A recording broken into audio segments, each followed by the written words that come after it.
Y'all status Bill Hubble. I bought Lennox Mall for my brothers. Sold your bag, told the cutter. I got it out the field, fuck Russell. Going as L'Oreal about the paddock, and going as Jordan, that's dead. Philippe water trying to drown a bitch. That's a habit tricking on a bitch. Shit, I'm thinking I'm clipping a pimp. Shit, I'm cooking up dope like a dump. Shit, like her gon' sit nigga trim. Shit, I'm floating, I'm out in the blimp. Shit, it look like I'm swimming in glass. Shit, I turn on my bitch cause she bad. Shit, I'm making my ex nigga mad. Shit, they go for that number for smack. Real nigga alert, I'm in the bag. Piping a bitch, it ain't there like I can. Turn up the shooters with switches go bad. Stay with some scammers, but no one's a pain. Trapping no rapping, my dog, he fall off. No capping, no bound.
What it do? I go by the name of BRWE, representing that self-made hustle TV, where the hustle has to be in you, not on you. Make sure y'all like, share, and subscribe, man. Oops. Let me get this off the screen. Oh, cue this shit up real fast. So, like I told y'all, I ain't vote because I know what they trying to do. They has hidden agendas for the stuff that they do, man. The first thing they do, for all you mothers out there that's just, all you people that's just lazy, running around, living off the government. Hey, man, from now on, nigga, to get them food stamps, you gotta have some type of income coming in. Some type of income. You can't just sit. Remember how they used to say, women used to say, shit, they give me more when I sit around and do nothing. Good morning, Robert. They tell us, I heard females say, shit, they give you more. The government give you more when you sit around and do nothing. So that's why a lot of people get stuck in their ways and stuck with doing nothing. So I'm gonna let y'all listen to this proposed. See, this is what happened. And you know what's crazy?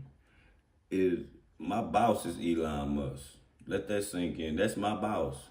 So this is what happened when you put rich people in a place to make decisions for poor people. You know what I'm saying? It just can't work like that. You know what I'm saying? We talking about the richest man in the United States making decisions for poor people. We ain't talking about Trump. We talking about Elon Musk. Man, they never ran for politics or nothing. Good morning, Miss Say. Ain't ran for politics or nothing. So we're going to tap into this and its new rules and guidelines, and then we're going to go. I got a few other stories we go tap into after this. Benefits in the United States. And here are the main predictions. Another one. SNAP braces for cuts under Trump, policy analysts say. Altering eligibility requirements and combating fraud are likely to be top priorities under the new administration. So as you can see here, this is just a sample. The first thing they said is a fraud. You get what I'm saying? It's gonna be hard to do this shit. So all y'all defraud that shit to get that shit and shit, not working. Of work some this stuff I have seen here. So let's go into some of the details, but I have seen a lot of different sources and stuff saying here that Trump wants to cut food stamps, EBT, and Medicaid as a source of shoring up money, or just in general cuts, and also to help shore money up for the Trump tax cuts to help pay for that. Can he pass them, though? Can he pass them? Hey, listen. Well, we will see. Remember here that Republicans have control of the House, the Senate, and the presidency, also known as the trifecta. The trifecta. Now, although they have control of all three, they do not have 60 votes in the Senate. You need 60 votes on this to pass it, but not all the way. They do not have 60 votes in the Senate, but if you've been watching my channel for a while, or you just know, shit can still get passed without it going through them. Remember the stimulants? Remember, bills can still get passed without having 60 people. You get what I'm saying? It's about the power. When them shit get passed without the 60 people, it's because they got that power.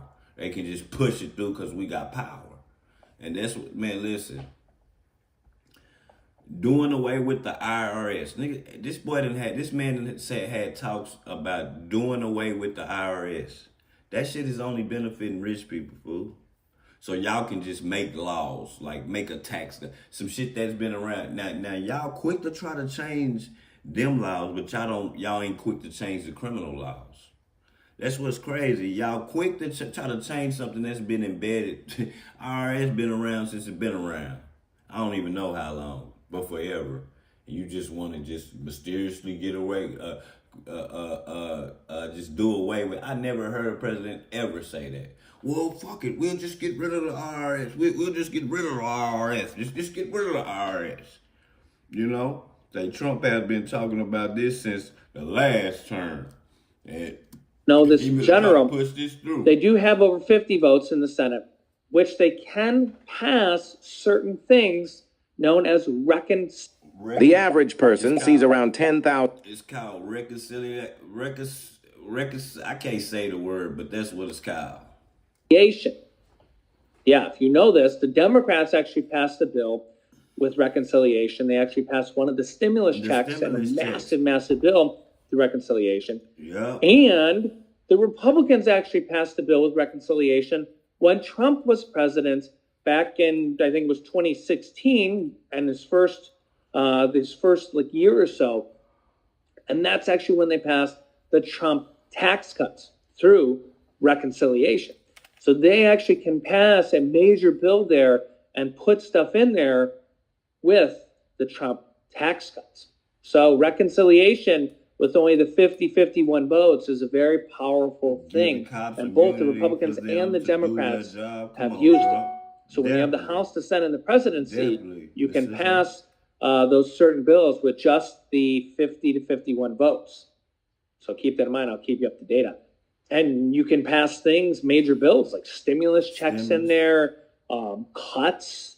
You can pass Trump tax cuts in there, which actually reduced the taxes for almost all Americans in there, which was actually a good thing. You can pass all sorts of different things in there. There are restrictions. You heard the main thing. You say you can reduce taxes.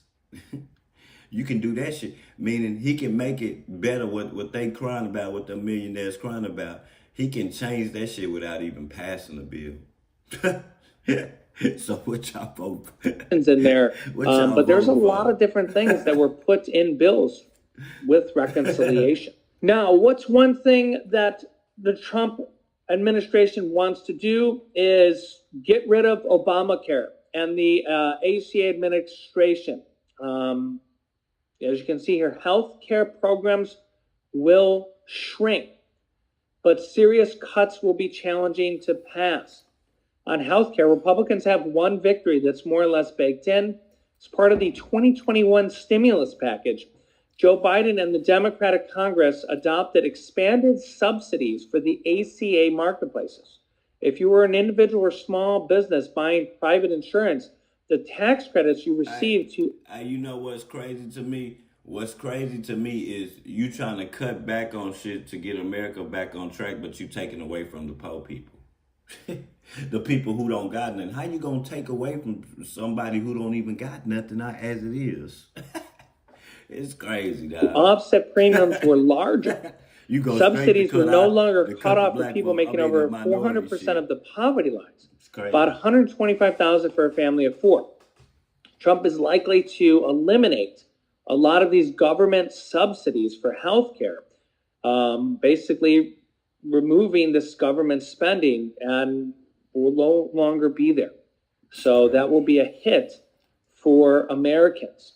Trump has promised to not cut Medicare, not Medicaid, for me, much as he did in 2016.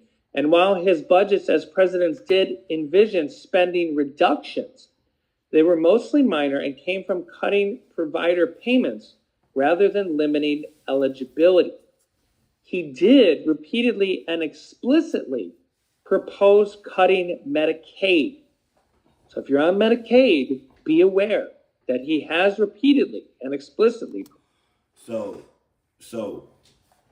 you cut the food. You don't want to feed them.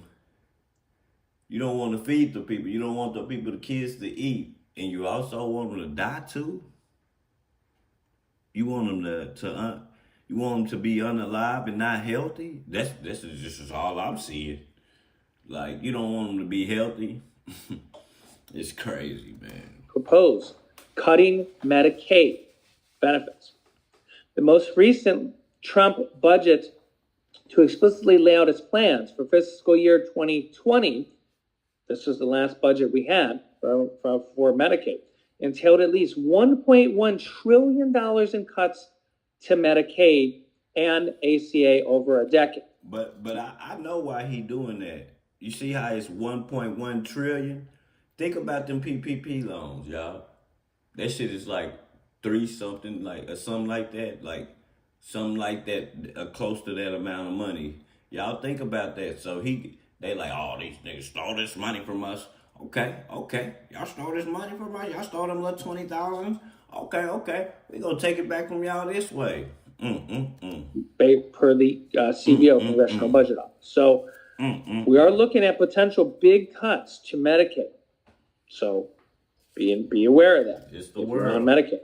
Now, we don't exactly know how or where this will happen because, well, we don't even know the details, but we will see, and I will keep you up to date what happens and if it passes and how all this comes to play. Food stamps face brutal cuts. The SNAP program, Supplemental Nutritional Assistance Program, called food stamps, is perhaps the most important safety net for people who are very poor. 75% of recipients are at or below the poverty line, and over 1 in 5 report having no other source of income besides food stamps. Wow. The share of single parent... Yes, Nate. Yes. Yeah. See, like, with excuse my language, and shout out to the Caucasians. See, when Caucasian people read this shit, it don't seem real. Yes, that's how they do us over here. Yes. But some of us do it to ourselves too. But yes, just the ghetto. Welcome to the ghetto. Welcome to the ghetto. Welcome to the ghetto, Mr. Jimmy. Parents living on less than $2 a day is nearly 10% before you include SNAP benefits. Wow.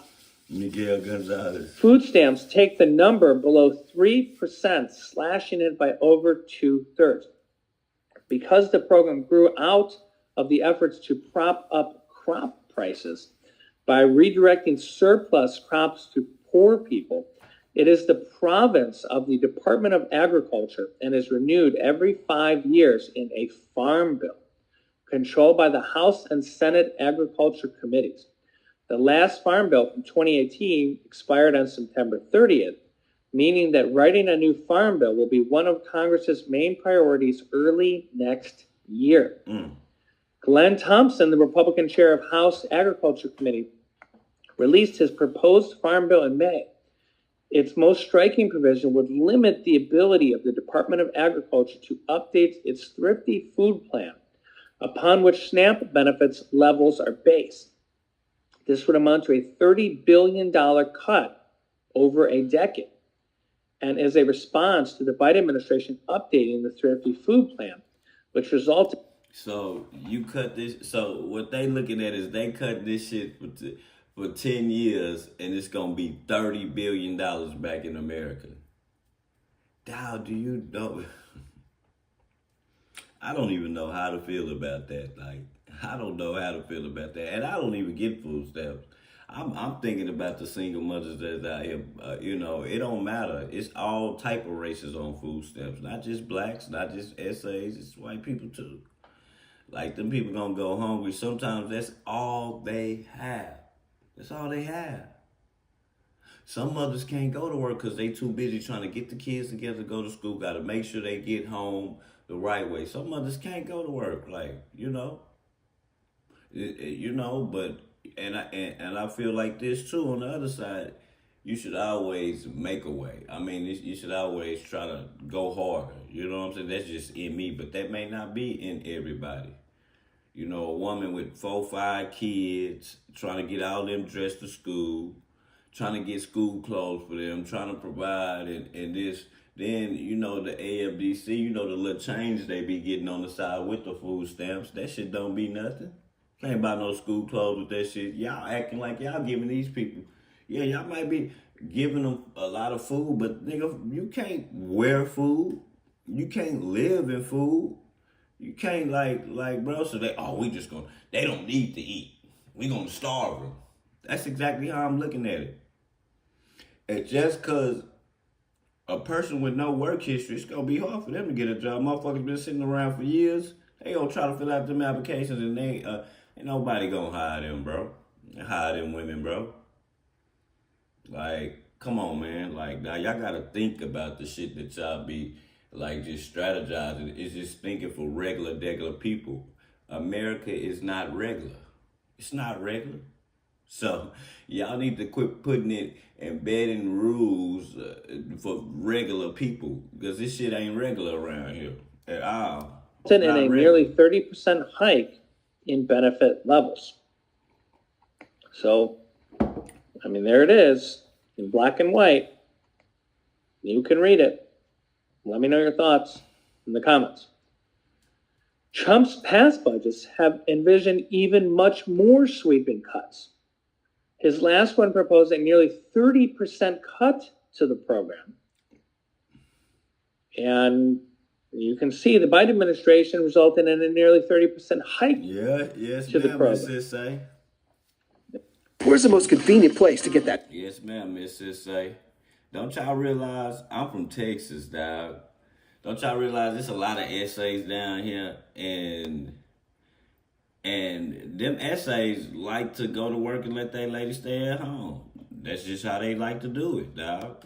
So, the lady is the one that make the tacos for the crew in the morning and shit. When the essays do go to work, but they also be getting food stamps too. They gonna be making them essay ladies go to work now, man. Like in Mexico, nigga. Shit's crazy, man. Right there in black and white. Including new work requirements on top of those already in the program.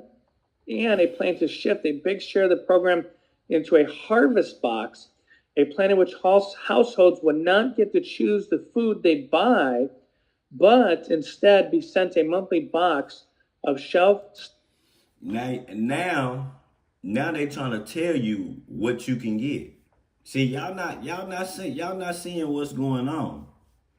They trying to propose a bill where they just send y'all some box of shit like some slaves or something, nigga.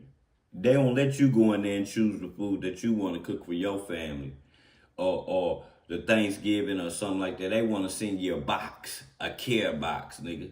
Treat me like army motherfuckers or something. Like, bitch, we not in Desert Storm, bitch. The fuck is wrong with y'all? Send you a box of food. You don't even get to choose what you want to cook. But I get that though, because you got bitches out here buying crab legs and lamb chops and shit and eating it themselves and don't even give it to the kids. Nigga cooking that shit for the side nigga. I get it. I get it. But you shouldn't be able to control what I eat. You already control the funding. You already control the stipulations of getting it. Now you want to control what I put inside my belly too? Y'all gotta understand. Staple Y'all gotta foods wake up, that the man. government picks. This the shit that y'all voted for that y'all wasn't paying attention to, fool. Fuck a stimulus check, bro. Fuck he gave us some money, man. We talking about right now. That bitch ass nigga is not finna give away a dime. He's not doing nothing but taking away right now. Fuck y'all talking about? Realistically, I suspect the Harvest Box Plan in particular will struggle to get traction. Definitely. In part because major retailers like Walmart and Kroger rely on revenue from customers using food stamps and will fight efforts to redirect funds from the government's provision of food. What's more, farm bills usually go through regular order, meaning that they're subject to the filibuster and will need Democratic support in the Senate, which will not be forthcoming for sweeping cuts. So it looks like here that this needs filibuster, which means needs 60 votes, and Democrats will likely not. I get people make mistakes and don't do what y'all want to do with the food stamps or whatever it is that y'all giving to them. But you should not be allowed to control what the fuck I put in my belly, bro. I don't give a damn. This is America. This is America. I thought I earned the right to at least pick the food that I want to eat. You know? I thought I at least earned that right.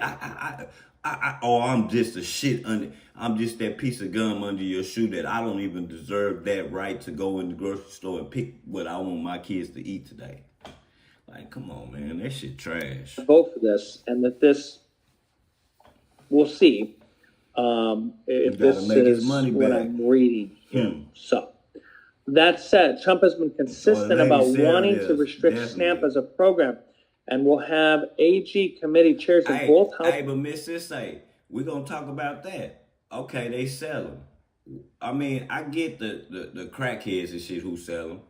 But what about the regular women who sell them? The regular women sell them because they don't got no money. They don't got no money. That's why they sell them. I done seen bitches, man, my little food stamp plug, you know why she used to sell them to me? Because so she could pay her light bill.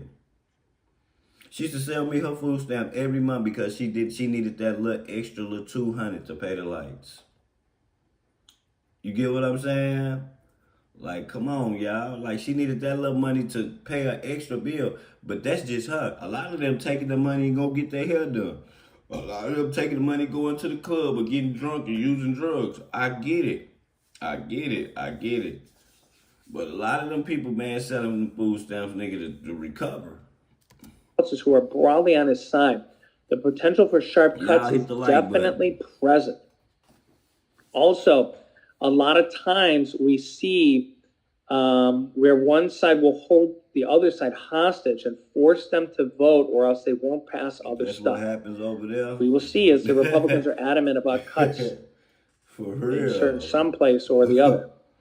The 2021 child tax credit is gone, but the credit might be... let me remind y'all this.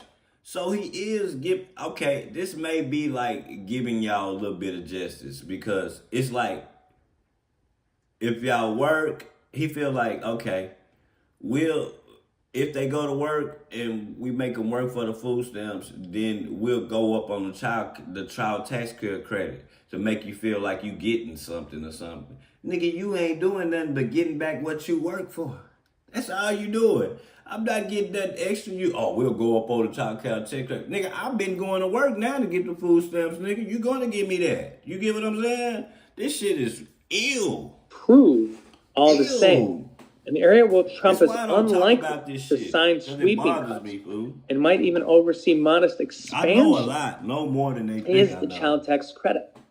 Harris ran on reviving. Like I know more than they think I know. This situation is like this government shit is touchy to me, just like church and Christ and all this stuff, dog. It like creates an argument with me because I'm just understanding. I just be trying to understand what type of frame of thinking that these people be thinking in present these bills, and then it's not to reality. They are thinking in from a well-off perspective, bro. We ain't well off, bro.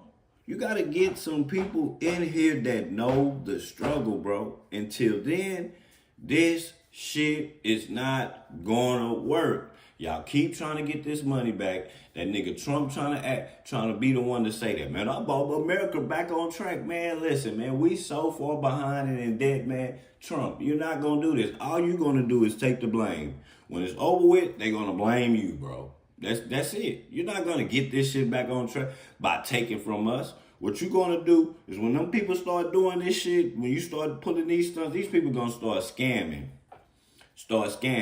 to get this shit, fool. That's what you're gonna get out of it. People gonna start scamming to get this shit, my nigga, or doing fake shit to get this shit because y'all fucking over them. Y'all just, listen, man, this can't be real. Y'all sit in here and present bills just like that lady trying to present bills for people to pay for sex changes. You want me to go to work hard than a motherfucker like I do, 12-hour shifts. Y'all want me to go to work and pay for somebody who has a mental illness and once they don't like their sexuality, bro. No. That's not fair. That is not fair. Who the fuck? Like, it's more important shit in the world that we could be putting forth to than sex changes. Like, come on, man. Like, the bills that these people are presenting is crazy. What would make you even want to even think that in your mind, to even think that a regular male who loves women will want to pay for some transit? You can't make me do that. Like, you can't make me do that, bro. You can't make me do that, bro. Like, and that's not fair. And if they did try to make it a pass the bill, I would stop working.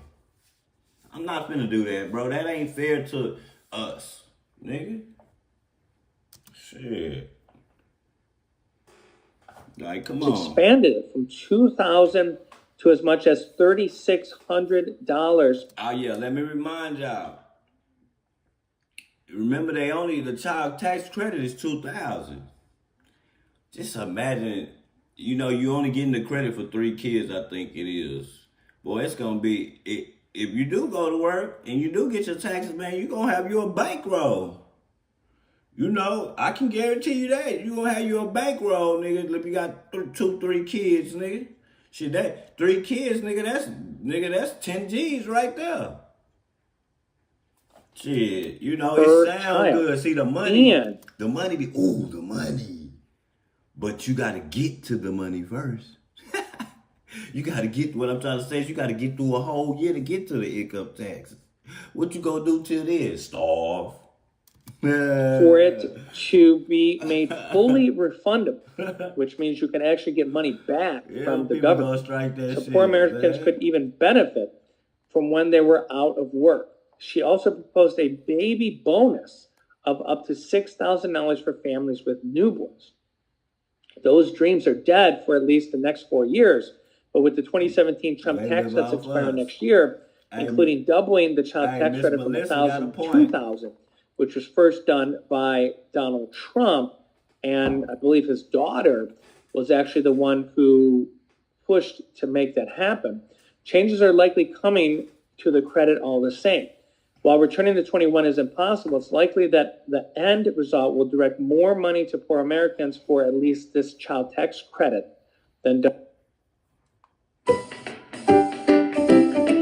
crazy work, man. I just can't... It's like they give you a gift at the end. They act like it's a gift. Republicans have been insistent that any credit includes a phase-in or a provision stating that families must have some earnings to receive the child tax credit, which means they have to... You remember? They say you must have some earnings. Y'all don't remember? I know y'all have seen these little tax clips where the black excuse my language, not the black bees, the black women. And they be like, girl, you don't even gotta have an income, girl. You can do hair, whatever. I can get you a tax, you could be a hair braider or whatever. I can get you a tax return back. No more of that shit. You do that shit, they gonna lock your ass up. You know what I'm saying? If you do that shit, this shit, if they pass this shit, you're gonna get locked up, bro. Ain't gonna be no sitting around till tax time doing nothing and somebody do a fictitious tax turn for you. No, salute, Miss Sugar, good morning. Yeah, it ain't gonna be no more of that. You're gonna have to have some hours in. Yeah. To work in some capacity, they have to have some type of earnings, I believe is what they're saying. Yeah. And they can't not work at all. At all. But within that framework, they've expressed openness to increasing the amount working families receive. J.D. Vance notably called for a $5,000 baby bonus, only to be won up by Harris's $6,000 bill, which is still a lot. I mean, that's a lot of money for a new child as opposed to having nothing, what they have now. This past year, Republican Jason Smith, the chair of a tax writing House Ways and Means Committee, cut a deal with Democrat Ron Wyden, who's always pushed for bonuses like this, the outgoing Senate Finance Committee, to expand the child tax credit by altering the way it phases in. Smith will be the head tax writer in 2025 and is likely to push for provision to stay in. The complication is that Republicans face a wide array of expiring tax provisions next year, and while some, like incoming Senate Finance Committee Chair Mike Crapo, suggest they don't want to pay for extending those provisions, the reality of higher interest rates, meaning government deficits are costing more to run, aka they're paying $1 trillion a year in interest, almost, suggests that they probably can't pass everything they want. Yeah, this is what I've been saying. Given a wish list that runs from extending those cuts to exempting tips and Social Security income, from a taxation to letting people deduct interest on car loans, that means that expensive provisions like child tax credit expansions will likely get squeezed. It's hard to say exactly what will make it into the final package. One of the least trumpeted changes of the past half century is the steady growth of Americans' safety net. In 1979, the average lower income American got $5,300 from government programs aimed at poor people. In 2019, that number was $15,800. Americans' commitment to poor people has more than tripled, and the result has marked reduction in poverty. And that's a lot of money. Trump's re-election threatens that trend, but the first term and those of Presidents Bush and Reagan before him were not enough to reverse it. There are reasons to think it could continue even through the next 4 years. We will see. As you can see, the Republicans are pushing for, they want work. They want people to work. They want to see earned income to be able to get these benefits and stricter regulations. And they're going to be cutting programs somewhere. They want to cut up to $2 trillion in government spending. So where's it going to come from? We will see. I will keep you up to date. Don't forget to like this video, share this video with anybody that needs to hear this information, and I will keep you up to date here on channel. So y'all heard that? Hey, he said people are going to be fighting. I'm telling y'all, dog, this nigga gonna cause a war in America, nigga, dog. You think people gonna go for that, bro? You can't do that, man. And just cause you say, man, listen. Just because you say they gotta work doesn't mean that the job is gonna give them a job. If they don't have no work history, man, your application is getting pushed to the back. I'm sorry. My mama told me that as a kid. She used to tell me, because I wasn't no McDonald's ass nigga, I didn't want to work at McDonald's. My mama used to tell me, boy, you don't got no work history. You gotta take what you can take. When in actuality, I always felt like I was better. I'm better than McDonald's, mama. I know it's something better for me to work. I worked at McDonald's for 3 hours. As a kid, I worked at McDonald's for 3 hours. Them hoes put me on them fries. My nigga, my first break, nigga, I left. I knew this shit wasn't for me. You get what I'm saying? So I'm just gonna be like it's just what are you supposed to do? How can you control what goes into somebody's stomach though? Like I'm just confused about that. Like how can you control what goes in somebody's stomach? Like that, like I don't like you can control a lot of shit, taxes and all that shit, whatever. But you gonna control what I bring in the household and feed my children? Like, come on, my nigga. You gonna control what the lower level eat, but y'all gonna go to the most expensive restaurants and eat what y'all want to eat. D-Mac, good morning, bro. Like, come on, my nigga. That don't even make sense. That's like some slave shit, like some new wave slave shit, dog. Some new wave slave shit.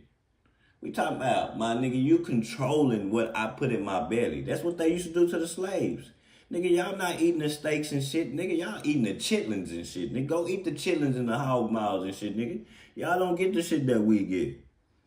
Now, nigga, pay attention to that.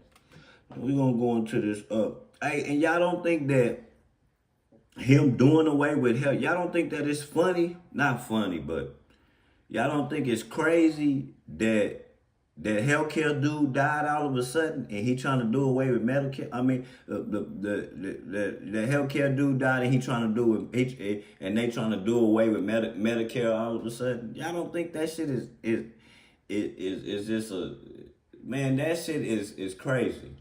It's crazy. Now, let me cue this other story up real fast. Oh, let me not train of thought. What was I at? Okay. We're finna get on this Diddy. The next story is we're gonna get on this Diddy and this goddamn laptop, man. That nigga Diddy, this nigga Diddy is they ain't letting him do what, you know, they ain't letting him do what everybody else do. You know what I'm talking about? So we're gonna get into this real fast. Hold on, let me cue this up real fast. Hold on real fast.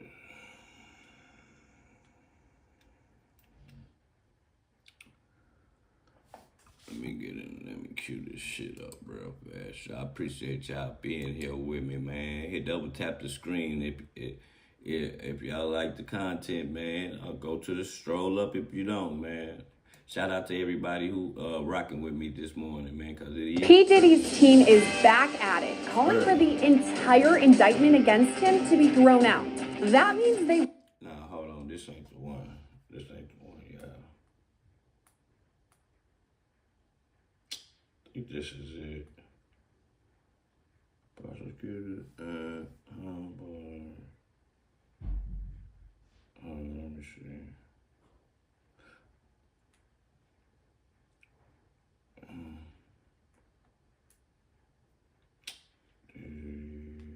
Laptop, y'all. Hold on. I had the video earlier. I don't know what happened to it. I don't know what happened. All right, I got it right here. Here it is.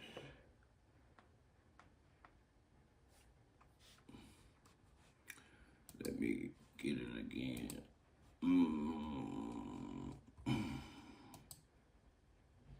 A laptop has now ignited a new legal feud and back and forth between prosecutors and Sean Combs' defense counsel in his criminal case.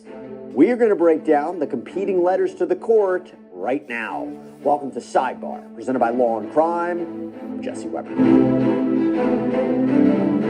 All right, so Sean Combs' legal team has just raised, I would say, a new issue, sort of new issue to the court. Yeah, and we're going to address it right now. And it concerns of all things, believe it or not, access to a laptop while he's in the Metropolitan Detention Center, the MDC, where he's currently locked up while he's waiting trial next year. And before I even go into the defense's letter, I said it was new, but really, this is an issue that has come up before. You see, Sean Combs' defense lawyers, they have argued that the conditions at the MDC make it incredibly difficult for him to properly review evidence in the case and prepare for trial. And yes, he has a constitutional right to prepare for his trial. But they have been arguing for quite some time that because of the incredible amount of material in this case, you really can't do it without a laptop. He needs a laptop to review everything. I mean, this is a massive case. Combs is accused of sex trafficking, racketeering conspiracy, transportation to engage in prostitution, and they are looking at him allegedly operating a criminal enterprise from 2008 to 2024. That is a long, long time period. And when he was first arrested, prosecutors at the time, they said they interviewed more than 50 victims and witnesses. They obtained over 90 cell phones, laptops, over 30 electronic and storage devices, firearms, physical evidence, records that were obtained pursuant to over 300 grand jury subpoenas and voluntary production. Think about how much stuff there is. So it is a massive case with a lot of evidence. And in fact, this was an issue that Combs' team had raised when trying to get him bail. They argued, look, he can't review all of this material in the MDC, so he needs to be released. Bitch, we don't care. Nigga, it's a lot of niggas who can't review that shit that's in their feds. Nigga, they don't let them out, nigga. Released on home confinement immediately. Unfortunately for Sean Combs, that argument was rejected by the judge overseeing this case, Judge Arun Subramanian. In fact, in Judge Subramanian's order denying Sean Combs bail, pretrial release, he wrote, given Combs access to counsel and documents, let's try woman. Short hair. Cool. And a guy? Easy, right? On out yet.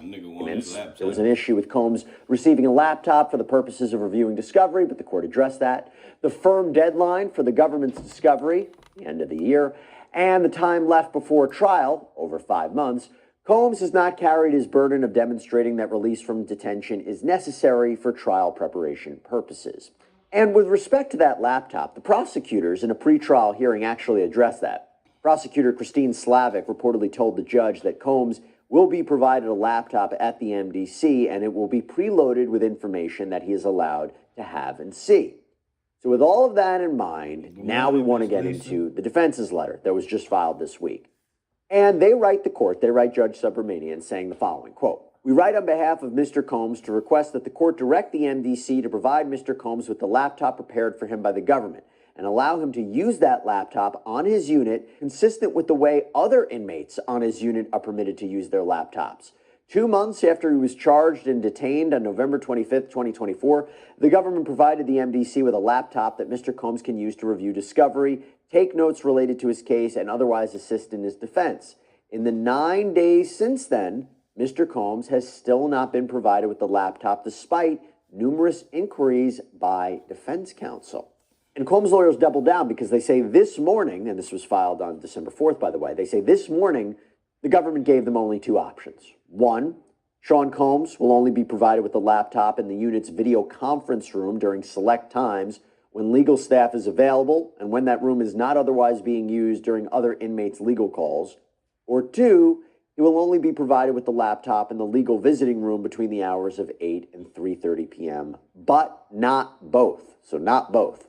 Now, Sean Combs' lawyers objected to this. They say these restrictions are, quote, untenable, they're unjustified, and they argue it seems to only be placed. I can't lie, it's fucked up that they go and make some rules. He's sick as fuck, but he's an inmate, bro. Like, y'all don't want to let him out like a regular person. So in jail, treat him like the same way y'all treat everybody else. Give him a laptop. It ain't like he can go, y'all act like this nigga is a whiz to where he can break through y'all Wi-Fi or something and go email some motherfucking pictures. You can't do none of that with them laptops. It's not that kind of laptop. Placed on Combs, that these restrictions were not placed on other inmates in his unit or on his unit.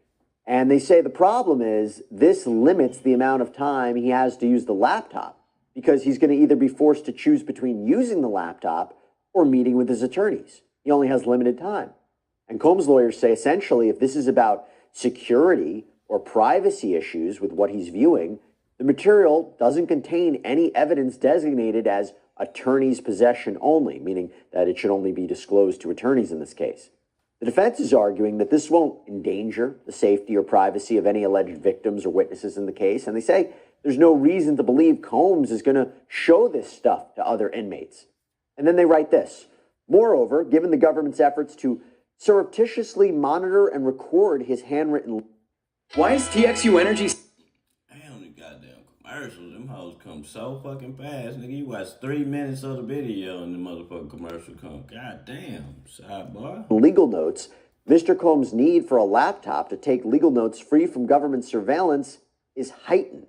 Now, that is in reference to what happened a few weeks ago when the defense accused the government of possibly violating Sean Combs' rights by having in their possession photographs of paperwork in Combs' jail cell that they say might have been privileged writings. That is a whole separate issue that Judge Subramanian has been working through to see whether or not privileged material was improperly photographed and handed over to the prosecution. But even so, they brought it up again here as a little kind of sting to the prosecution. But in the same vein, the defense also writes in the letter, in addition, last night, defense counsel learned that the MDC has been providing the prosecution team, and not via the filter team, copies of MDC attorney visitation forms. By the way, a filter team is kind of this independent group of examiners who take evidence, take documents and materials, and they literally filter out what could be privileged and that shouldn't be disclosed to the other side. An example is attorney-client communications. So the defense writes, who Mr. Combs meets with in connection with his legal defense, including potential experts and investigators, is potentially privileged. Even if not privileged, this level of surveillance offends due process and hampers his ability to prepare his defense. Hey, before we go any further, I have to thank Morgan & Morgan for sponsoring today's law. So easy. It takes just 8 clicks, can be done right from your phone. And looking for is premature and moot. They write, pretrial defendants housed at MDC review discovery during designated hours using computers within their housing units. In exceptional cases, particularly those with especially voluminous discovery, courts in this district have permitted certain pretrial defendants to access laptops preloaded by the government with discovery materials so that those defendants can prepare for trial while in custody. And the prosecutors cite other cases to support that.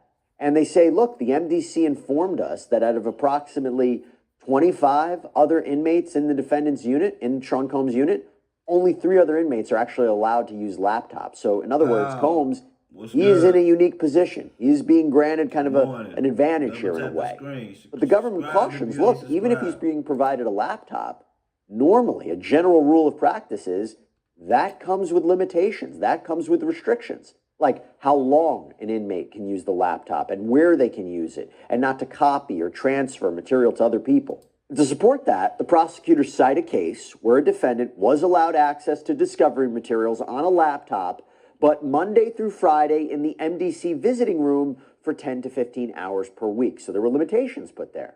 Now here, prosecutors say, look, we agreed to give Sean Combs a laptop. We started producing evidence for him to review on there. But the majority of the documents on there, they're sealed, meaning the defendant can see it and he can review it, but only when he's in the presence of Bureau of Prison personnel or law enforcement personnel or his defense attorneys. And they say, according to the MDC, and remember, prosecutors are deferring to the MDC a lot here. They're the ones who have the responsibility of housing Sean Combs and ensuring security and privacy and any kind of those issues. But they say, look, according to the MDC, Combs could use the laptop in the unit's visiting room or in the video conference room. But again, in both choices, there are certain hours he can use it. It has to be within a certain time frame. And also, it can't be within the presence of other inmates. Make sure y'all hit the like button. I'm going to say this, fool. I'm going to say that now you shouldn't treat him special. You shouldn't treat Diddy special. But there is no one in that jail right now with these type of charges and this much shit on him right now.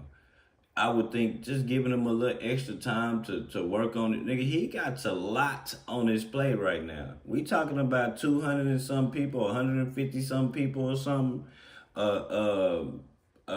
cases that he got. My nigga, he needs that get that boy that laptop, man, and let him do his work. Because, man, his life is on the line. For real. For real, for real. Now, there was a third option for him to use it in his own unit from 8 a.m. to 3:30 p.m., even if there are other inmates around. The prosecutor said that doesn't work here because these are sensitive, sealed materials talking about the names of alleged victims and witnesses and travel, financial records of other people. No. And this would violate the protective order that has been put in place by Judge Subramanian, which protects against certain information from being disclosed to third parties. So it's just too much of a risk. So prosecutors say, look, he's got these two options. These are two viable options. And they also say, look, in response to Sean Combs' lawyer's argument, while this puts an unreasonable time limit on how he can review the material, they say, tell you what, let's see how this goes. If there is a problem, we can address it at another time. Right. If he is being split between time to see his defense attorneys and review this laptop, then we'll come back and review this. But what the defense is asking for now, for the court to step in, they argue, prosecutors argue, it's just premature. We are doing two things simultaneously. We're giving him access to review evidence in this case, and we are also protecting the material from being disclosed. And also, in response to the defense's argument that the MDC stopped sending prosecutors the attorney visitation forms, the government argues first, these forms simply say that an attorney visited his client. That's not privileged. Number two, Sean Combs can complain about us reviewing these visitor logs or these visitation forms because it was he who made access to his attorneys an issue in this case when he was arguing for bail. Namely, that when there was that sweep for contraband at the MDC, you remember we talked? Brightspeed is giving new customers. The law is a motherfucker, ain't it? The law is the motherfucker. Pre-planned sweep at this facility looking for all sorts of illicit materials like the homemade weapons, and there was electronic devices. Well, remember, Sean Combs' defense counsel had argued at the time, and this is what's brought up by prosecutors now. They said, look, this sweep delayed in us being able to meet with our client. We lost time in trial preparation. In other words, prosecutors saying, you're the ones who brought up this issue of meeting with your client, access to your client. So now... So y'all telling me that Diddy lawyer got mad because his cell got raided, and they feel like that slowed them down from him talking to his lawyer and shit, getting ready for the bond hearing. Diddy, America. Bro, them cell distractions and cell getting raided is a part of prison. It's not just happening to him. It's happening to everybody. They just pick a cell. They pick and choose. They pick a cell. They don't have no, we're going to do this one today. It's just a random, they pick them hoes and they motherfucking raid your shit, nigga. It might been your turn, you know? Oh, these visitation logs are important. They're important in us addressing that. And number three, they say this argument about that they shouldn't be entitled to having the visitation forms. They say, look, we don't plan on collecting any of these forms unless Sean Combs continues making it an issue of how often he meets with his attorneys. Oh, and by the way, they also talk about one more thing in their letter. They completely reject Sean Combs' argument that, look, he needs the laptop to take notes about his case. Prosecutors say, no. That goes beyond the intended purpose here. Yeah. To allow him to do... Nigga, you supposed to be able to look at it, nigga, not type in the motherfucker and store files and shit, nigga. That's not happening. That, they say, would create unjustified disparities between Combs and other defendants who don't get that treatment. He can't use this laptop just to take notes. That's not fair. So that was the prosecution's response to the defense. But now we have a follow-up response from the defense, and the battle of the laptop and visitation continues. So in their subsequent letter to Judge Subramanian, Combs' lawyers say, quote, first, contrary to the government's argument, Mr. Combs' reasonable request for laptop access is consistent with the way other inmates in his unit access their laptops. Other inmates are permitted to use their laptops in the unit, notwithstanding the fact that their laptops also contain sealed material subject to protective orders. There is no reason to treat Mr. Combs differently. And they cite cases in support of that. Although, I'll tell you what's interesting, by the way, Diddy, you are no longer Diddy. You still think you Diddy, right? No, buddy, your name is Sean Combs now. Sean, what it is, Sean Combs, whatever his first name is, bro. That inmate number 96792. That's what you is. And they think he's still Diddy. In legal letters like this, correspondent briefs, complaints, anything, when you cite a case, you cite the case, the name of it, you cite the citation where it can be found, some of the details like the court, the year, and then in parentheses, nigga, get you a pen and that yellow pad. All the niggas who been locked up know what I'm talking about, that yellow pad. Get you a pen and one of them yellow pads out commissary and get to work, Jack. There's a brief snippet that you're quoting about, whether it's a specific quote or the holding of the case, the main point that you want to say, why is this case relevant? I thought it was interesting here that in the brief description of each case that they cite, it doesn't say anything about using a laptop in a private unit or about sensitive materials per se. It's just about how defendants were able to more liberally use laptops. Just thought that was interesting. Anyway, next, Sean Combs' lawyers say that it is absurd that prosecutors are saying Combs can't take notes on the laptop because he could take notes on the discovery on the laptop, and taking notes on discovery on the laptop is the same thing as taking legal notes about the case, that he should be able to do that on the laptop.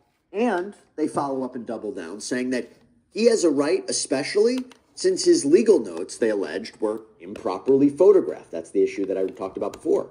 And they argue if he has to keep taking handwritten notes, it, quote, subjects them to further surveillance by the government, and that is unjustified. But they also say Sean Combs is being treated differently. They argue that that would be, quote, inconsistent with how other inmates in his unit have been using laptops to create and share work product in their cases with their lawyers. And you know who Combs' lawyers actually cite in support of that? You do realize Sam that? This is not Bankman-Fried. jail. Remember him, the crypto fraudster? They argue that in that case, there was a laptop, and it was said that that laptop would enable him, presumably the defendant, to review materials and share work product with counsel through the exchange of hard drives. And Sean Combs' lawyers say, look, if they don't get what they're asking for in the end right here, then this would infringe on Combs' constitutional rights. More specifically, it seems they're talking about his due process rights and his right to assistance of counsel in a case. So there you have it, little tangential update in the case, little side issue. I don't know. So that's it. It's, hey, what about the Mendez brothers? But see, the Mendez brothers, that's not federal. See, these laptops and shit, this shit is only for federal shit, Miss Sissay. Like, they get different shit. Like, niggas, like, in prison, regular prison, you don't get to email nobody. You don't get the computer. Like, in the feds, these people can go to the computer and email their people whenever they want to. Like, long as it's free session or whatever, you know, or we out, you can go email and type your people. Like, you can email back and forth all day long. He say, no, do you think should be released? No, I don't think he should be released. Man, listen. I don't think he should be released because of like, nigga, like, no, it's a lot of shit on him right now. Like, well, like, no, bro. You don't understand, man. They already, look at the shit that Ray J saying.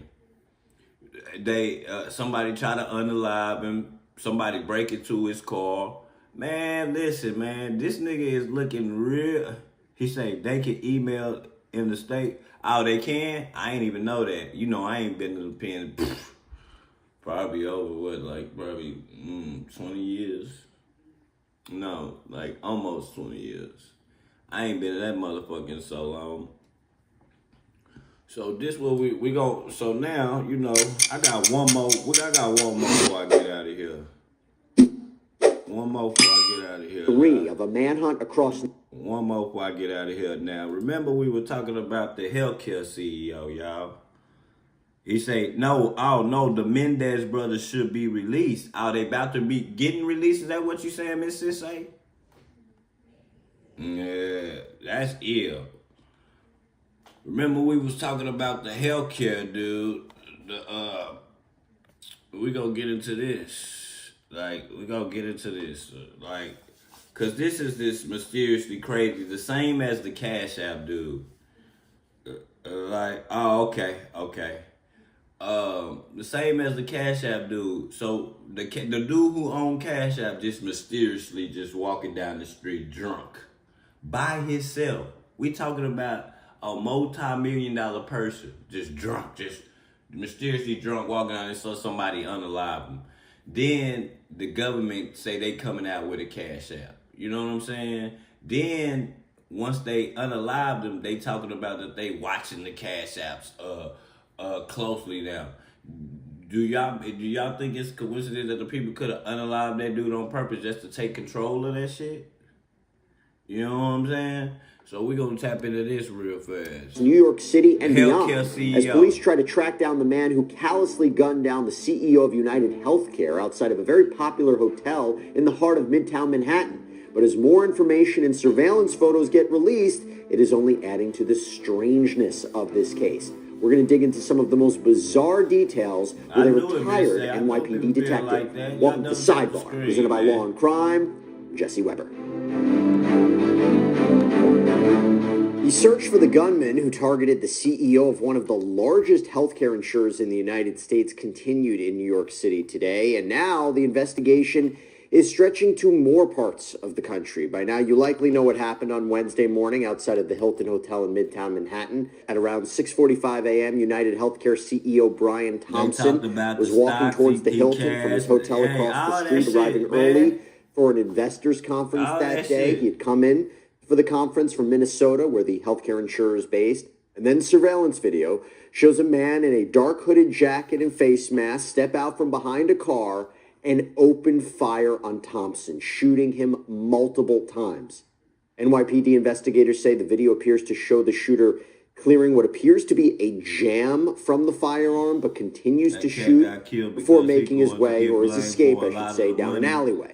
At some point, the suspect gets on an e-bike and he goes to the Central Park.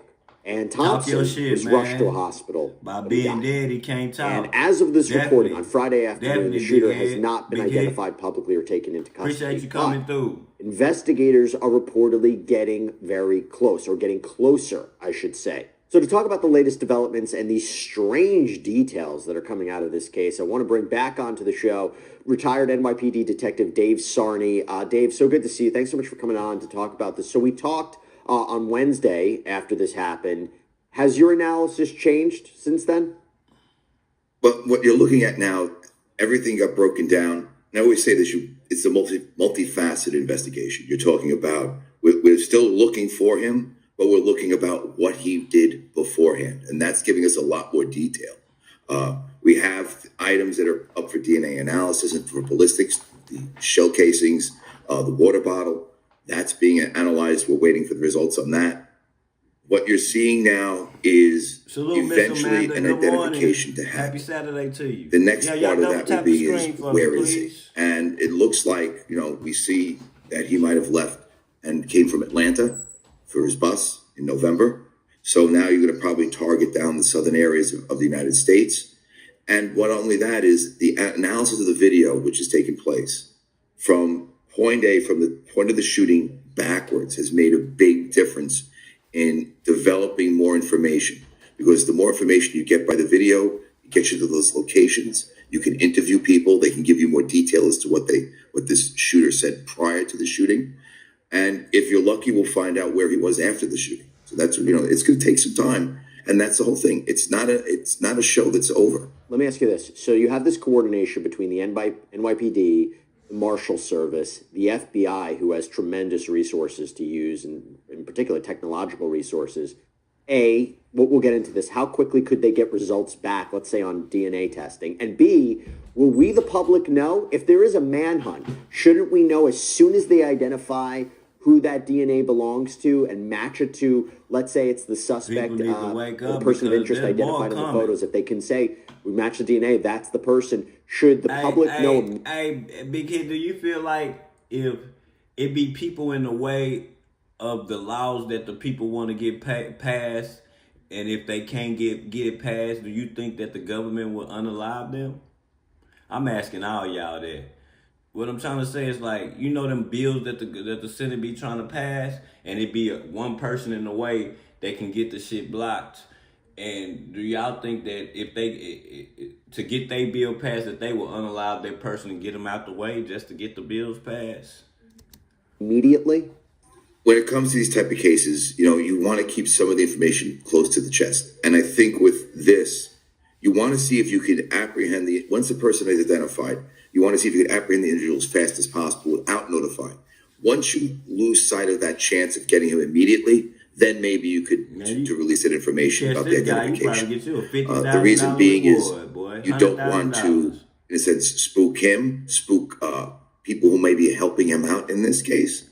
So crazy. In the beginning, you'll probably keep it tight. Just shot him from the back. Just like didn't even look him in the eyes, right? And then we'll release it. So I want to get into some more of these details because we now know that police believe that this suspected gunman stayed at a New York hostel at Amsterdam and 103rd, uptown from where the shooting had happened. And detectives were at that hostel on Thursday, and they were doing interviews, they were checking surveillance, and Crime Stoppers released 2 new photos of potentially the alleged gunman, maybe just a person of interest, with this person pulling down his face mask and smiling in one of the pictures. Now, a woman who was working at the desk at the hostel, reportedly told NYPD officers that she had... Basically like John Gotti did. The boss, he didn't like the rules of the boss. You know, and he was getting old. He was running shit the old way, and it's a new way to run shit. And he's an elder. He don't want to get out the way, so John Gotti smoked him and took his position. Hey, I think that shit happens. He'd been flirting with this man, and that is what led him to apparently lower his mask. And surveillance captured that. And police hope having shots of his face will help identify him and track his movements. So, Dave, let me ask you, how important is it that we have this full face shot? And B, if this really is the suspected shooter, my gosh. Where's the most convenient place to get that big fitness energy? It's Planet Fitness. With equipment for every workout, everyone belongs in the judgment-free zone. Join today for... If this is his undoing, flirting with the person in the hostel, I mean, my gosh, what do you make of that? Yeah.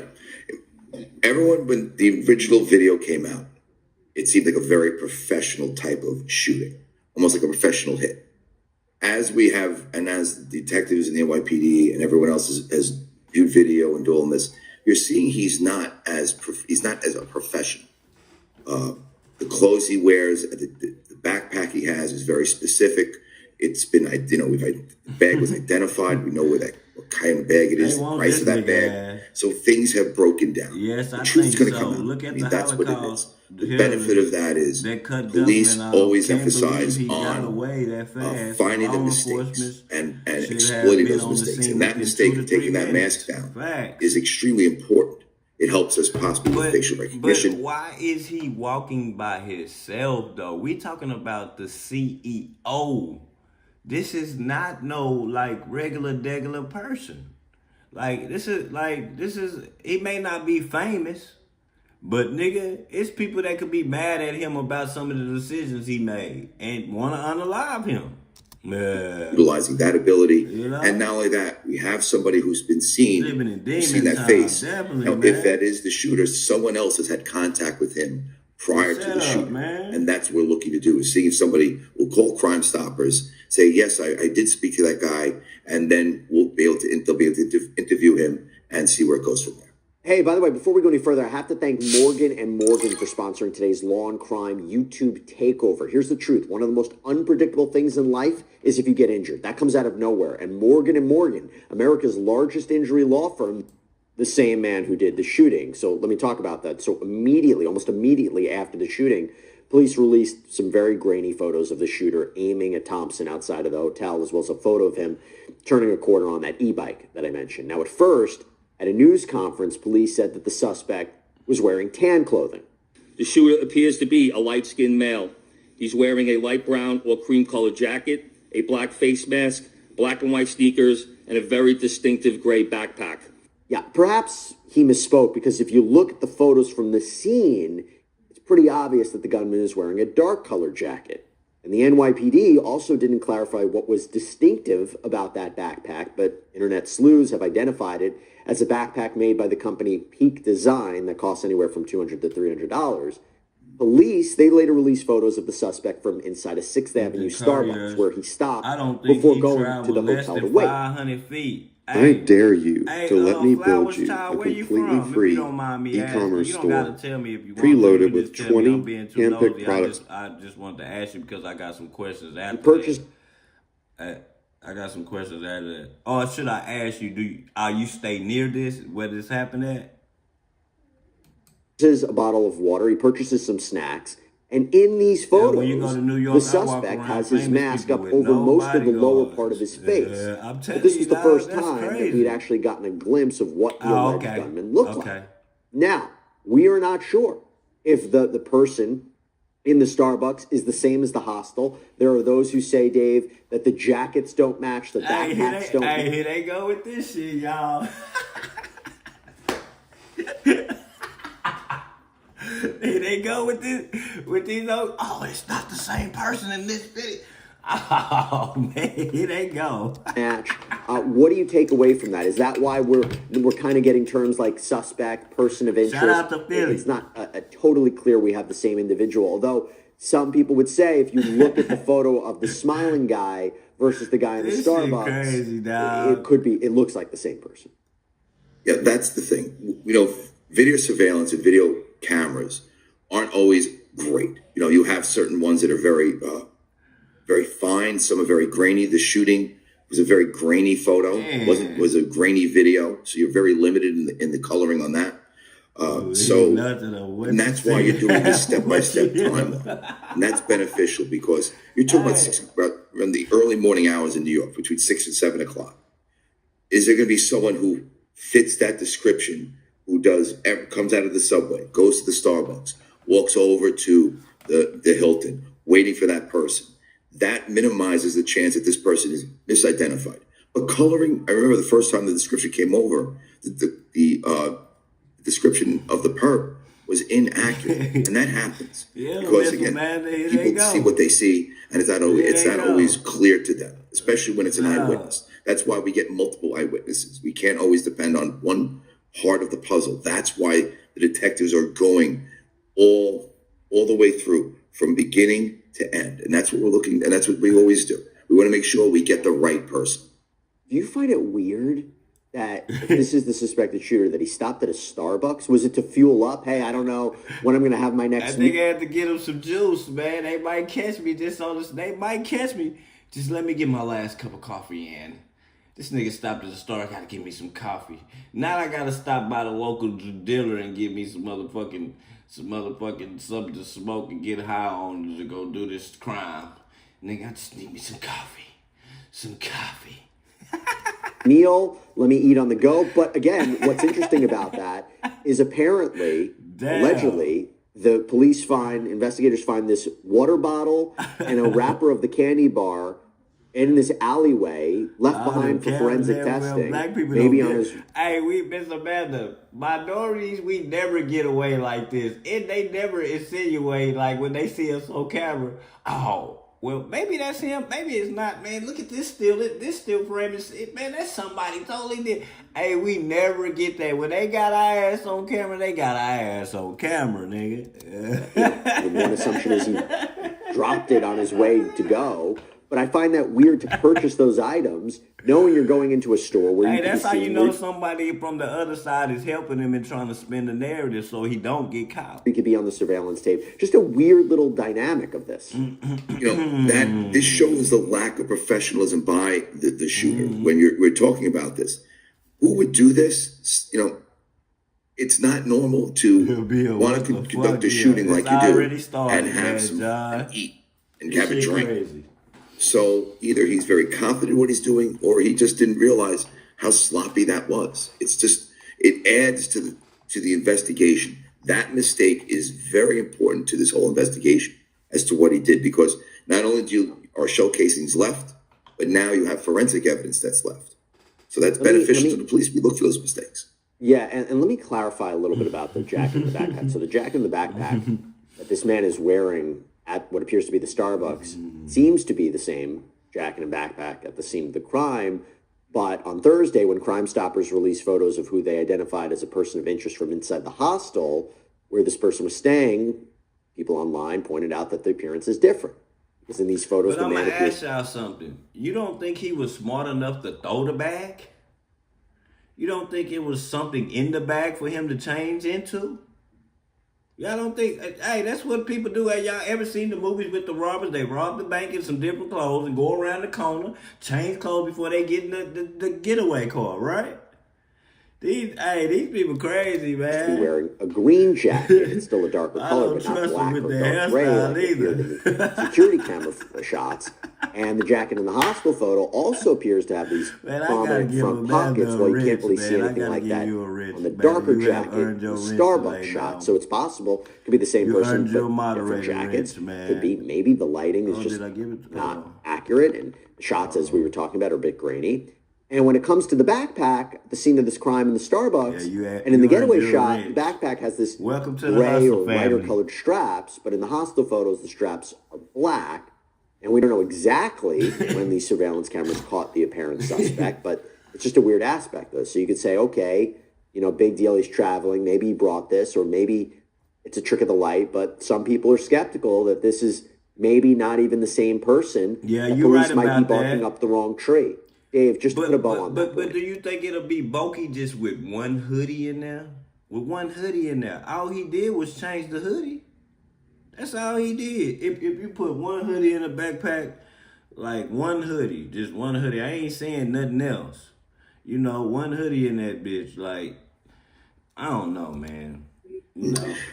That's why detectives we're looking for the person that committed the crime. And that's the whole thing. They're building probable cause. You have a person who conducts a shooting. The lighting in the surveillance camera is grainy. So what you're doing is, and I said this earlier, there's a pre and post. The post is looking to see where they could locate him. The pre is doing victimology and where he was prior to the shooting, because we have a time established in that 6 o'clock hour, in that late 6 o'clock hour, we know there's a shooting. Now we want to see is where was he before that shooting? And the meticulous steps that investigators do, the extended video canvases that they do, the interviews of people they have been in contact with. The lighting is one thing, but the way it looks is, could it be? We're not looking for could it be, because it's like, it's not what you think, it's what you can prove. And that's what detectives are doing. They're looking to prove that the person at the shooting and the hospital are the same. And see, all that, like in prison, like, I ain't trying to compare everything to prison, Miss Flowers child, but in prison, like, people who really, really sick like that, they push them out of prison because they don't want to deal with it, and it costs the state so much money to take care of them. So, if a person like in them wheelchairs and shit that's dying and shit, and they ain't did nothing to kill nobody or nothing, them people get parole first, and they also send them to a special unit too. You know what I'm saying? So it shows that if the prison, all that money they got, they don't want to take care of the prisoners that got cancer and shit and HIV and all that. Just what do you think about the government? Person 15 is the same as the person that did the shooting. Let me ask you about the backpack, because there's another interesting new detail about the backpack. So NYPD now says that they were able to catch this person, this alleged shooter, on camera leaving Central Park, but he wasn't wearing the backpack. And there was this huge search of the park on Thursday, but so far, law enforcement haven't been able to find this bag. Burnt it up, nigga.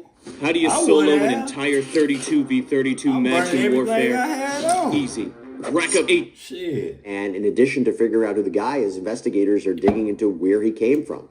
And as I told them, before I get into that part where he came from, the bag. Do you find it weird that the bag is missing? No, because if you are carrying that bag, he could have changed clothes. There could be something in it. It's a big park. It's massive. So it could go anywhere. Did he throw it into a lake? Did he throw it into the water? Did he dump it somewhere under grass? Whatever he did. Maybe he planned this before. He was here earlier in the month.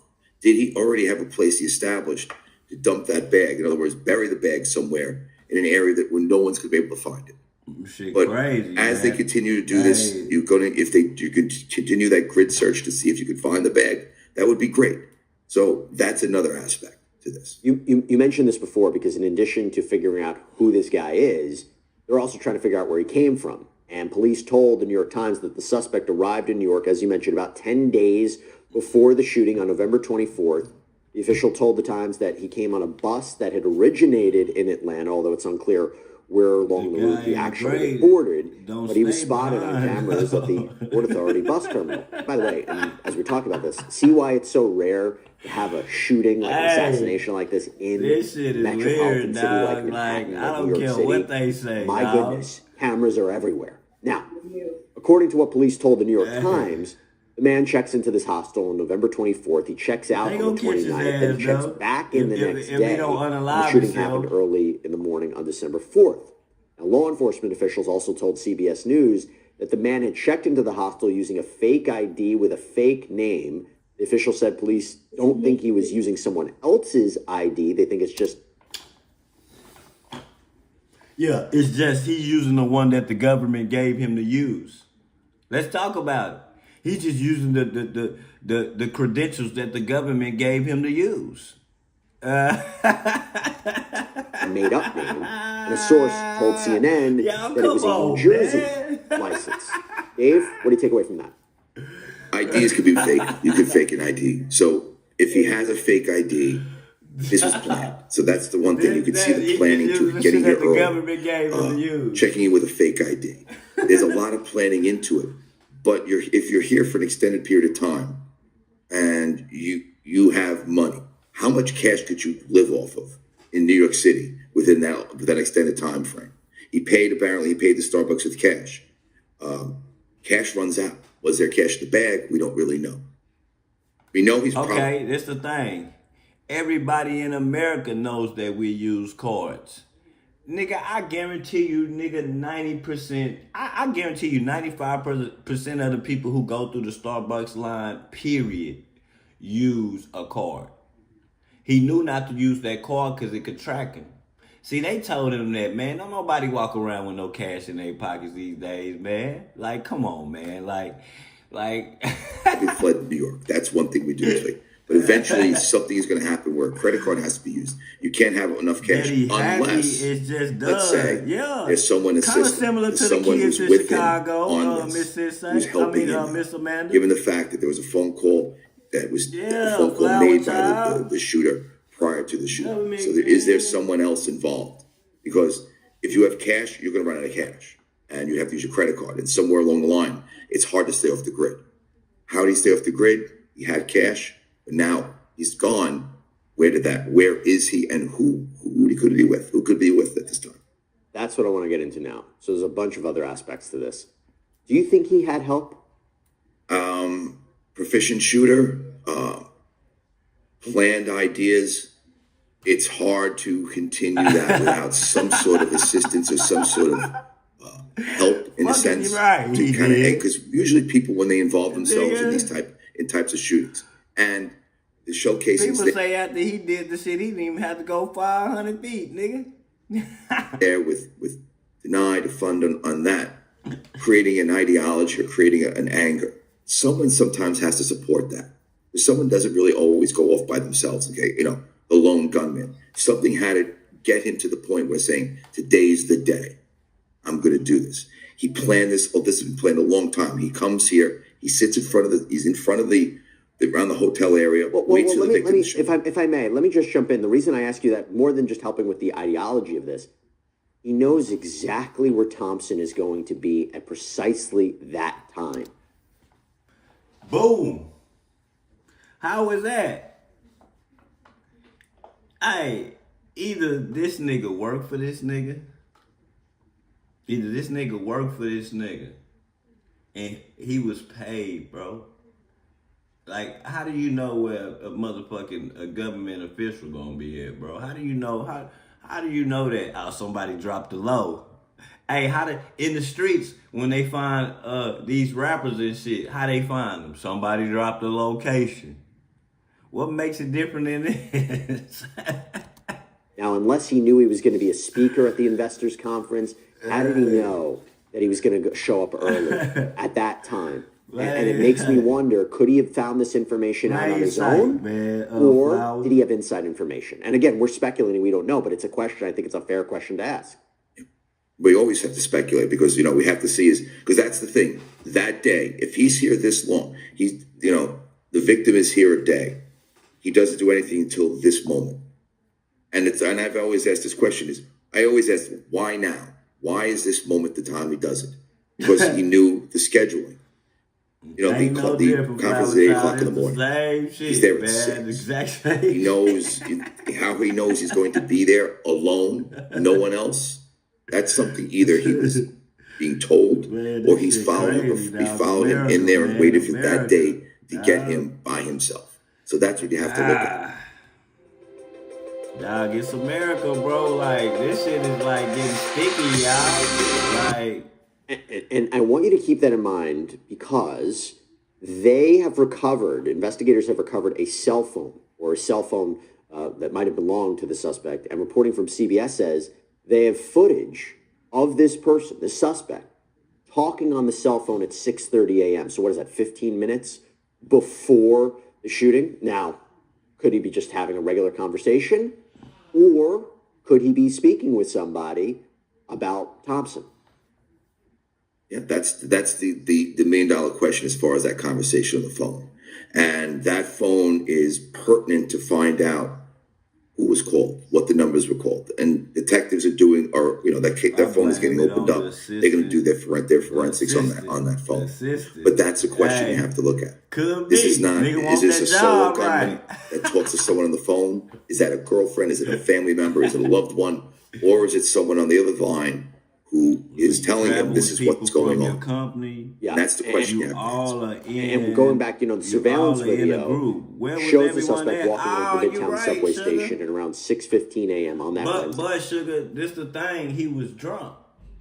And he was alone. Drunk and alone is crazy. Like, and you this person. Like, that should just keep. This is a half hour before the shooting. As we mentioned, he stops at the Starbucks, where NYPD says again he paid with cash. No matter what, for real. And aside from, later talking on the cell phone, investigators have also said they have collected some sort of evidence that could provide DNA. They haven't said exactly where it's from, what it's from. If that's the case, how quickly can they analyze that DNA, and is that going to be a clear-cut match to who they're looking for? This is the thing about DNA. DNA is very good. It's a very accurate way of identifying someone, but they have to be in the system in order to be able to identify. That's a very important aspect to it, because we'll have DNA. We may have a DNA match from location to location, but a DNA hit is where you have a person identified. So the one thing is his.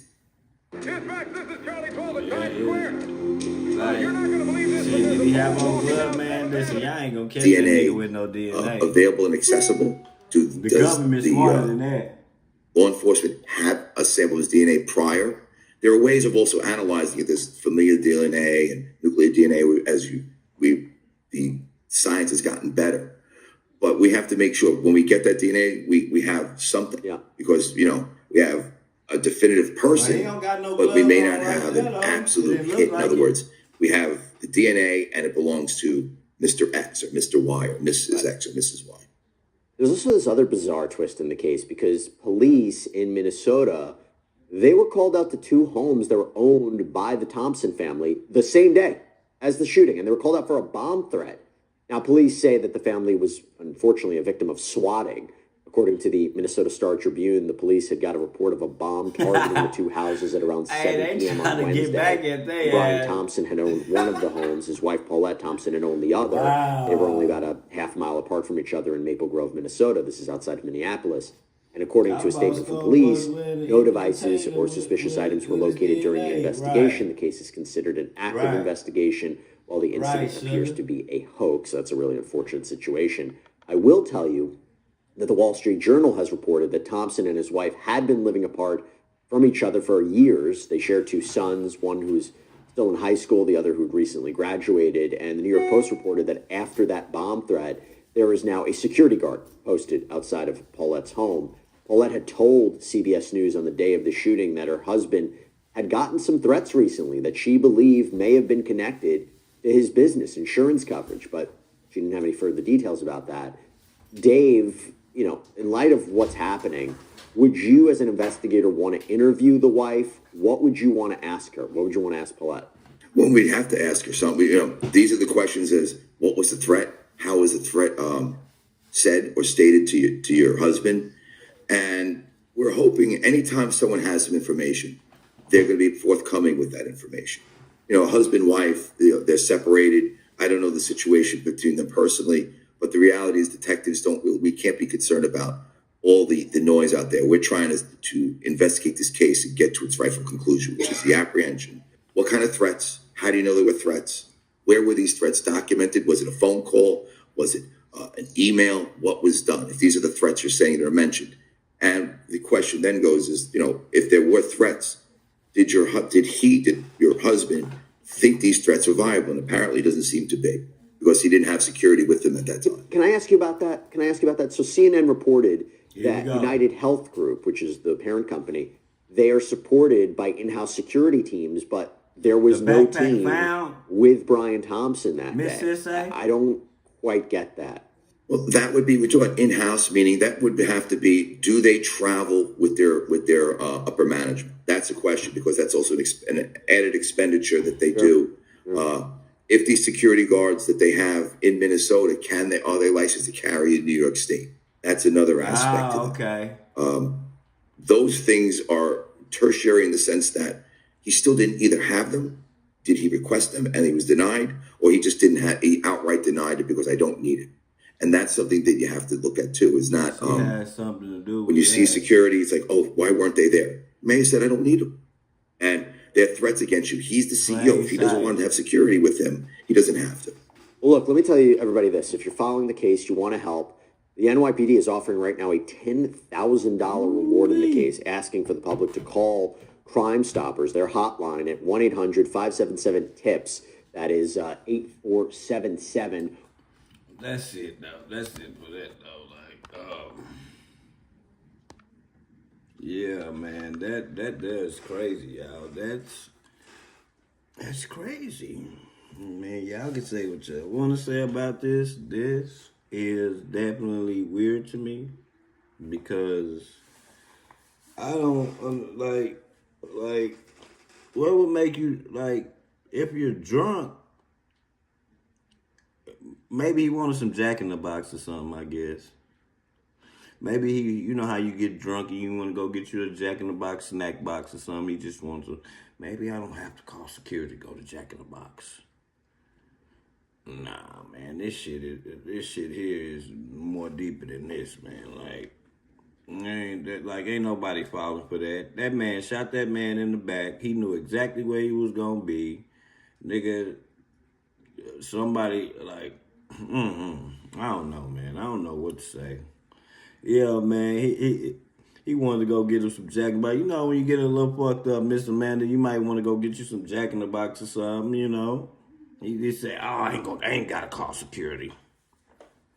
That's crazy, bro. Okay, and then this is what I want to say. For somebody who normally has security, how will he know this would be the good moment to run up on him? Like, y'all think about this. If a person runs with security every day, how would he know that he wouldn't have security on this day? What if the person who unalived him, I'm just insinuating, I'm finna get out of here. What if the person who unalived him was drinking with him? Cause that, like, that's the only way I can see that somebody knew exactly where this man was, is he either talked to him or they were there. Yeah, he should have did DoorDash, definitely. He should have invested in DoorDash. And they come pretty fast. Yeah, next time, roaming the streets drunk and somebody major. Man, that shit just don't happen, dog. Even black people don't do that, bro. I'm not trying to make this a black or white thing. You're not going to see I'm just going to say something like Rick Ross. I'm just threw his name out there, just random. The rapper Rick Ross. Nah, fuck that. I ain't going to even use a rapper. You're not going to see Denzel Washington roaming the streets drunk with nobody knowing where he at and his whereabouts, bro. It's just not going to happen, fool. It's just not going to happen, y'all. It's just not going to happen, fool. Say he was told by somebody inside his every move. That's exactly what happened. Either he was there or somebody told him, man, he don't got no security, man. Go take him out. Then I could have his job. If he did, then they just gonna put me in place of him. That's probably what it be. The Cuff Boys, where they from? They got the backpack. Oh, okay. Let me see real fast. What the fuck was in it, though? That's the thing, though. What the fuck was in the backpack? Like, shit. Like, did he have more ammunition or... Because he only had a handgun. This the first time that I seen in a long time that somebody took somebody out with a motherfucking handgun. Normally, motherfuckers jumping out with these long guns, AR-15s.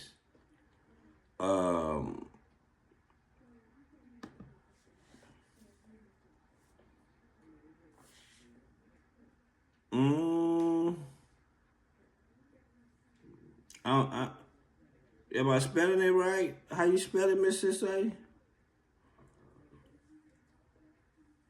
Is that spelled right? Cup boys, like you spelled it?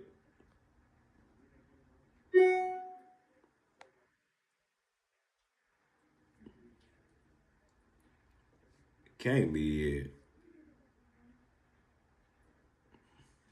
Oh, yeah, okay. Okay, I got it. Once you click this video, you'll be taken to uscca.com/maps. From here, you can click on any state and get a complete... Day 3 of the CEO manhunt has ended without an arrest. NYPD believes it has found the killer's backpack in Central Park. After leaving Central Park, he took a taxi to a bus terminal. This terminal offers commuter service to New Jersey and Greyhound routes to Philadelphia, Boston, and Washington, D.C. They found video of him entering the bus terminal after fleeing the scene, but no video of him exiting, leading them to believe he left the city. Police will also test for DNA and fingerprints on the discarded bottle and protein bar wrapper found near the scene. Remember they released pictures of the guy with his face mask down? Apparently that happened because a worker at the hostel was flirting with him and asked him to take his mask down. And that's why he's smiling in it. You can't make this shit up. And the lousy $10,000... Get the fuck out of here. Man, bitch, just say you done turned me on to some motherfucking good content, man. The reward has now been up to $50,000 by the FBI. Kind of laughable considering this guy's worth so much. Damn, they just said 10,000 yesterday. They up that bitch to 50 grand a day. $50,000 is definitely more enticing for someone that wants to report anything that they know, if they've seen this guy before, if they're neighbors with him, if they've seen him at a gun range. And apparently the gun he's been using could be some sort of covert, like, spy gun. And that's why each time he shoots it, you have to, like, reload it or whatever. Right now, they're saying they... Get the fuck out. Man, I'm through. Y'all. I'm motherfucking through, dog. I'm motherfucking through, dog. Man, I am motherfucking done with this shit, dog. You telling me this nigga got an old dusty motherfucking throwaway? Man, get the fuck out of here, my nigga. They don't know who this is, which I find hard to believe. They have his face, a partial fingerprint that was smudged, and potentially his DNA now. They could put it in those websites where people put their DNA or whatever in a tube and send it and see if they get a hit with someone he's related to, his mother, his brother, a cousin. But I find it hard to believe they don't know who this is yet because it's the goddamn FBI. And it's been, what, 2 days now? I think it could be a strategic move for them to not alert him that they know who he is exactly yet. But now they know he left New York City, which means he could be anywhere. Also, someone yapped on some news station.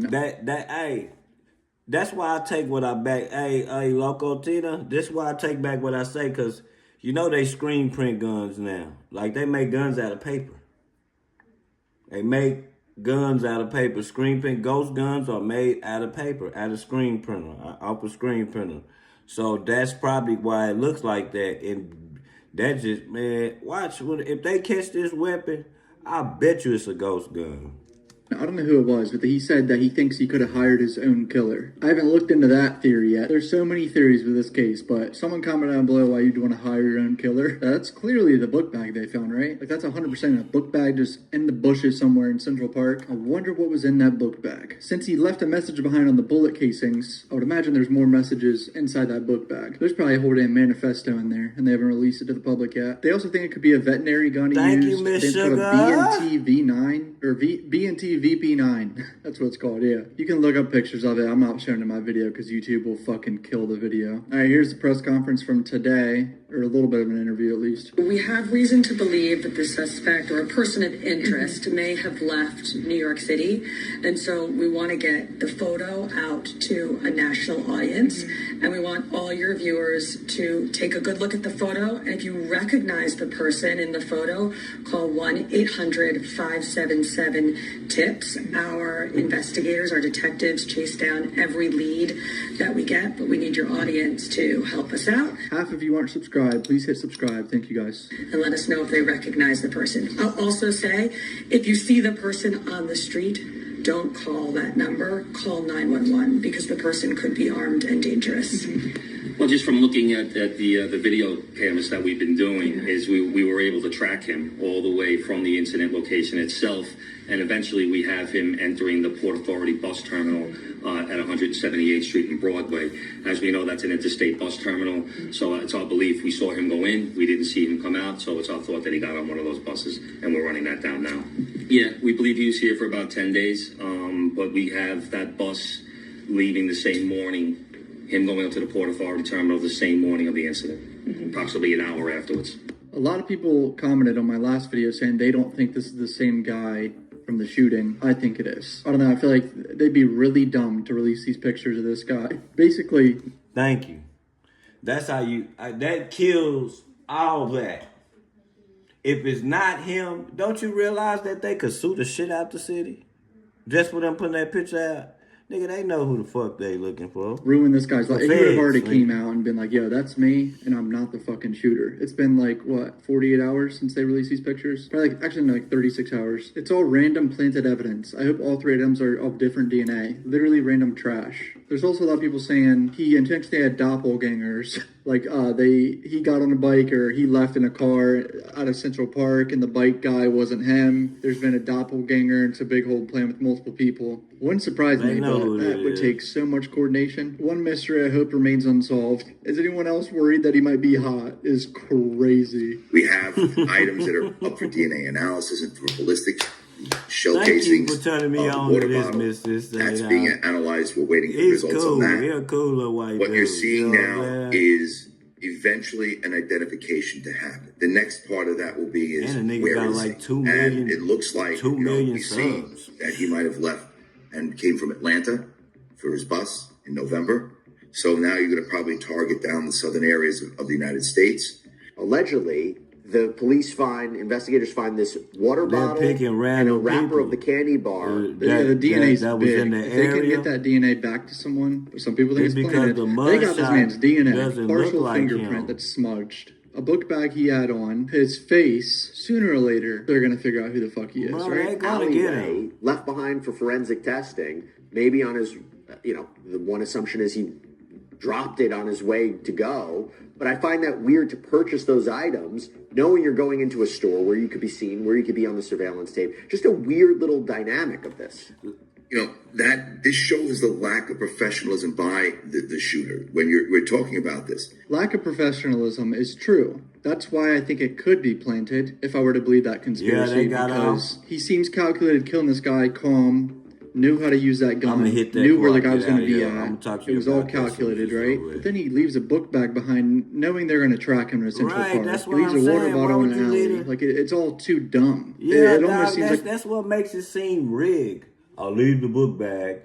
I'll leave the bottle with and a candy wrapper. Like, bro, you don't watch Matlock, motherfucker? You don't watch all the detective shows, nigga? Perry Mason? Nigga, you can't do that. You can't leave none of that there, nigga, like that, nigga. You gonna get caught. Yeah. Like he could have done it to throw them off, but He I don't know if did he's that that to smart throw or him he off, just bro. made some mistakes already. They have to know who this guy is already. That mistake is very important to this whole investigation as to what he did, because not only are shell casings left, but now you have forensic evidence. Like, that's to throw him out, so that's beneficial bro. to police. We look for those mistakes. Yeah, and let me clarify. It's kind of like what Lil Durk did with the flights. Lil Durk booked 3 flights. He made what Durk didn't understand is that when you buy a ticket, you got to have a passport.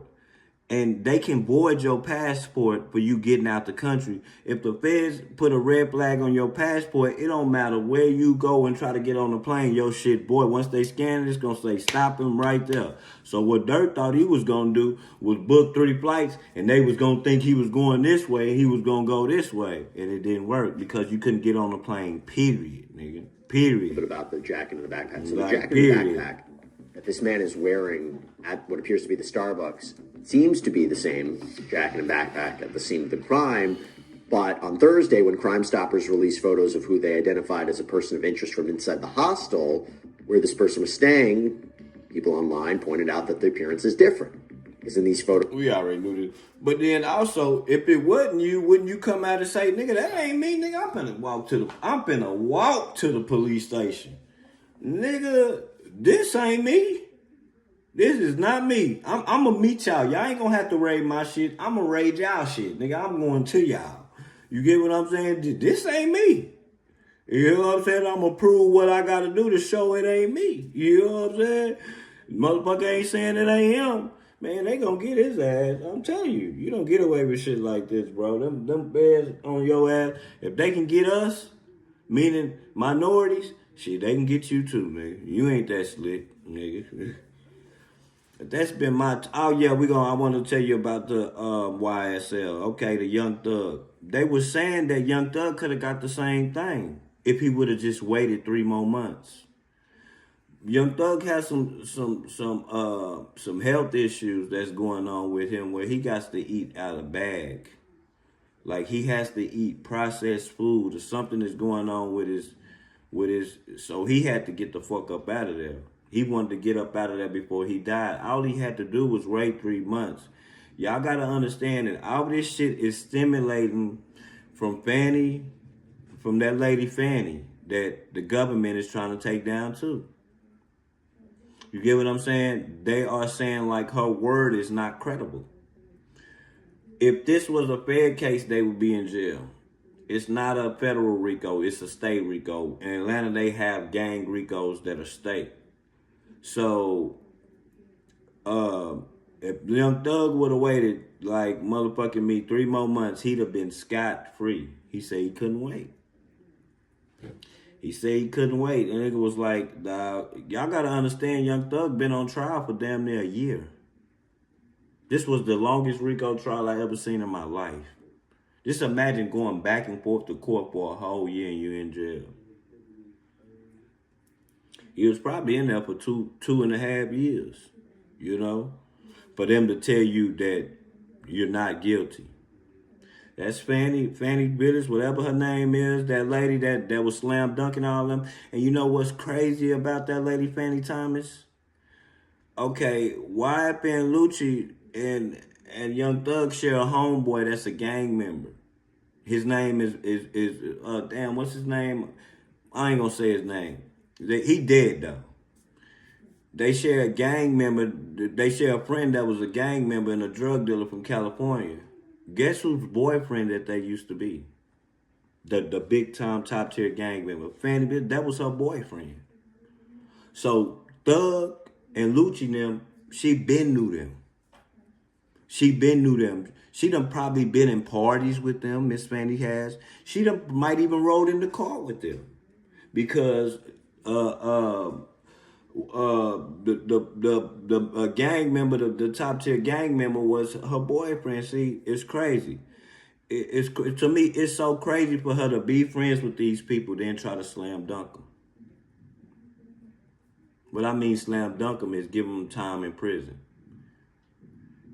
To me, if she known of these people, she shouldn't have never been able to put her names on the cases for them people. That shit in itself was wrong. You telling me that this bitch used to fuck with the people y'all trying to say committed crimes, homeboy, in prior events. And she the one signing the paperwork, signing the indictment, the last person to sign the indictment to get these people indicted. I don't think that's fair to me, man, out top. And that's why she got what's coming to her. Salute, Miss Britannia. And she keep playing, she gonna be in jail her damn self.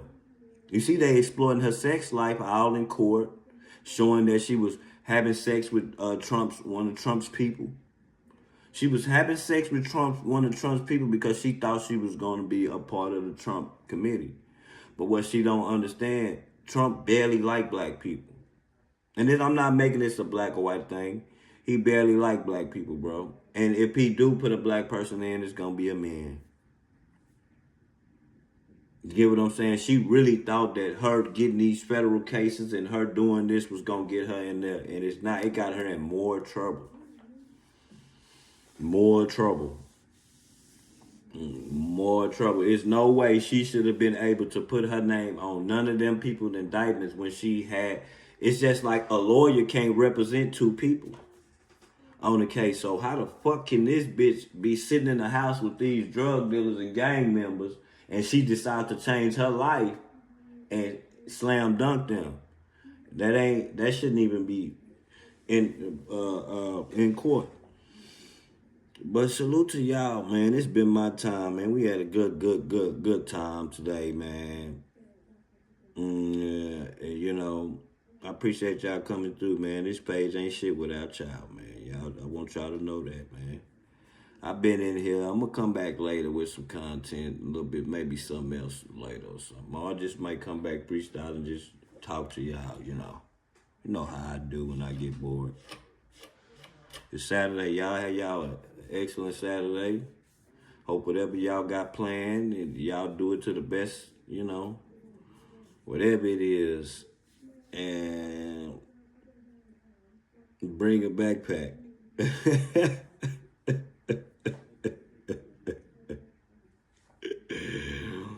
Man, I'm gone. Y'all, thank y'all, man. I'm out of here, man. Salute.